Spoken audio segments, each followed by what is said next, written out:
नमस्कार दोस्तों, तो फिर से एक नए वीडियो में आप लोगों का स्वागत है। तो आज की इस वीडियो में 4 ऐसे महत्वपूर्ण क्वेश्चन सीखने वाले हैं जो हर एक कॉम्पिटिशन एग्जाम के लिए महत्वपूर्ण है और कई बार ऐसा क्वेश्चन पूछा गया है और आगे भी ऐसा क्वेश्चन ज़रूर पूछा जाएगा। तो एनटीपीसी के लिए और जीडी, एसएससी इन सभी के लिए ये ऐसा क्वेश्चन बहुत ही महत्वपूर्ण है। आइए देखते हैं सबसे पहला क्वेश्चन। तो देखिए ऐसे क्वेश्चन को करने का क्या तरीका है। देखिए यहाँ पर जो दिया है उसी हिसाब से आपको बनाना पड़ेगा।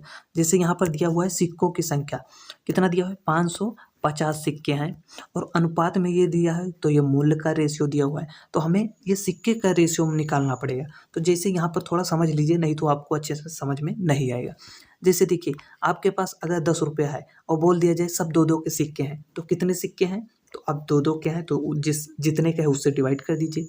2-2 के हैं तो कितने सिक्के हैं? 5 सिक्के हैं। तो इस प्रकार से आपको पता हो जाएगा। तो यहाँ पर ये मानिए ये मूल्य जो दिया हुआ है और यहाँ पर ये दिया हुआ है कि 2 के सिक्के हैं, 1 के सिक्के हैं। तो अब 3 रुपया है आपके पास और 2 के सिक्के हैं, सब 2 के सिक्के हैं। तो सिक्कों की संख्या कितने हो जाएगी? इसी से आपको काट देना है।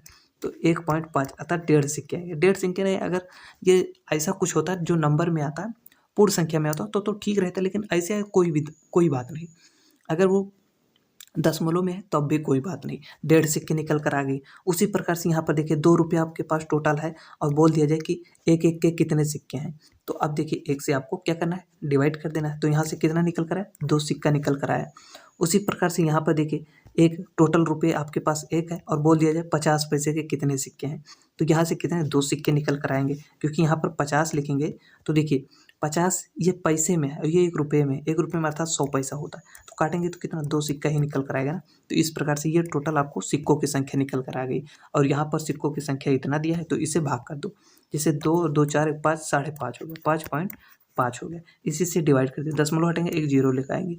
देखिए 55 एक 55, तो कितना हुआ 100 निकल कर आया। कितना हो गया 100। अब यहाँ पर बोला 2 रुपये के सिक्कों की संख्या कितनी है? 2 रुपये के सिक्कों की संख्या कितनी है? तो एक रेशियो का मान कितना निकल कर आया? 100 निकल कर आया। अब बोला है 2 रुपये के कुल कितने सिक्के हैं? 2 रुपये के सिक्कों की संख्या। तो यहाँ पर 2 रुपये के कितने सिक्के थे? यहाँ पर देखिए ये था 1.5 था। कितना था? 1.5। तो बस एक रेशियो का मान इतना है तो 1.5 रेशियो का मान कितना हो जाएगा? 150 हो जाएगा। गुणा कर दीजिए 100 का, जैसे 100 को 1.5 से गुणा करेंगे तो कितना हो जाएगा? 1500। कितना होगा? 1500। और फिर देखिए एक अंक बाद दशमलव, एक अंक बाद दशमलव लगाएंगे तो कितना होगा? 150 हो जाएगा। तो इसलिए ऑप्शन नंबर बी हो जाएगा हमारा करेक्ट। तो ऐसे क्वेश्चन को इस प्रकार से कर सकते हो। ये क्वेश्चन अगर ये बटे में ना आया होता, पूर्णांक में आया होता तो और अच्छे से समझ में आता है। फिर भी कोई बात नहीं, बहुत अच्छे से आपको समझ में आ गया होगा। चलिए अब दूसरा क्वेश्चन देखते हैं। तो चलिए अगला क्वेश्चन देखते हैं। देखिए अब बार बार वही आपको फार्मूला बताएं, औसत बराबर कुल योग बटा कुल संख्या, तो ठीक नहीं पड़ता है ना, क्योंकि पहले भी बता चुके हैं। तो अब औसत बराबर क्या हो जाएगा, चलिए बता ही देते हैं। औसत बराबर होता है कुल योग बटा कुल संख्या। तो औसत दिया हुआ है 154 और यहाँ होता है कुल योग। कुल योग को हम x मान लेते हैं। कुल योग बटा कुल संख्या कितना है? 3 है। तो अब इधर जब 3 से गुणा करेंगे तो कितना होगा? 154 गुणे 3 हो जाएगा। तो यही आ जाएगा। तो क्या होगा? कुल योग बराबर क्या होगा? योग बराबर तीनों संख्याओं का योग कितना है? इतना आ गया। अब देखिए पहली संख्या मान लेते हैं, कुछ भी a b c 3 मान लेते हैं। देखिए तो देखिए ऐसे क्वेश्चन को आप लोग को हम पहले भी बताएं कि बी सी में पहले देख लीजिए बी सी को।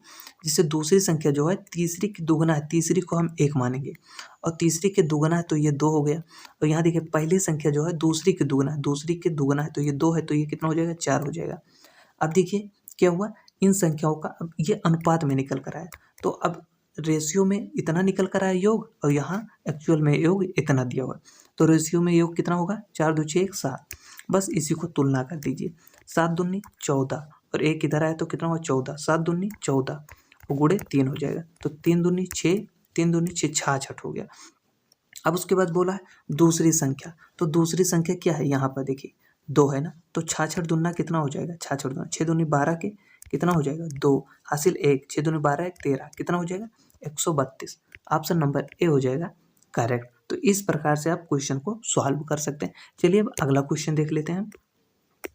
देखिए अगला क्वेश्चन जो है मिश्रण चैप्टर से दिया हुआ है। जैसे देखिए इसमें मिश्रण का अनुपात जो है 50 लीटर मिश्रण का अनुपात 7:3 में है और इस अनुपात में एक 1:1 करने के लिए अर्थात 1:1 बनाने के लिए इसमें कितना और पानी मिलाया जाए। तो अब देखिए यहाँ पर दूध को हम डी से डिनोट कर देते हैं और पानी को पी से लिख लेते हैं।